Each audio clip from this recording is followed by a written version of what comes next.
Welcome. In Revelation 19, we are presented with a rich and powerful vision of what is to come. This vision holds great promise for those who follow Christ. In verse 1 of this chapter, we are told that the heavenly hosts are praising God for his justice and holiness. Verse 2 says that the Lord is the one to be praised for his great and marvelous deeds. He is also praised for the redemption of his people. The scene then shifts to a great celebration where all creation is rejoicing. We are told in verses 6, 7, and 8 that there is a marriage supper of the Lamb. Jesus is described as King of Kings and Lord of Lords and is honored as a conquering hero who has dominion over all. The angel in verse 9 speaks with a loud voice and proclaims, "Blessed are those who are called to the marriage supper of the Lamb." This invitation is extended to all those who trust in the Lord and are found worthy to enter into his presence.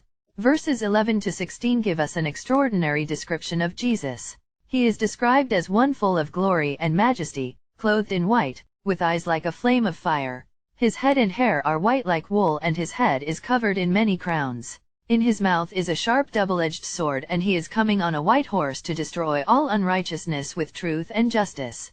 This vision reminds us of the power of God and his justice.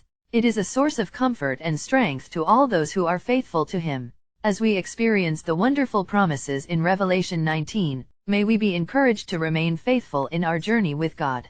May we not take for granted the goodness and mercy that God offers us every day. Let us be ever mindful of the fact that God has a plan for us, and in his perfect timing, he will make it known. He will guide us to the end of our journey and equip us with strength and faith to continue our work with him. Let us be kind to one another, share our blessings, and look to Jesus as our example of faithfulness. For in his perfect love is the only way to persevere in this life and the life to come. As we strive to stay close in our relationship with God, let us be grateful for the wonderful promises of hope and joy that he gives us. In a world full of broken promises, may we find comfort and assurance in the promises of God found in his word and act on them. May they be over our hearts and minds daily, as we follow Jesus as an example of faithfulness, perseverance, and goodness.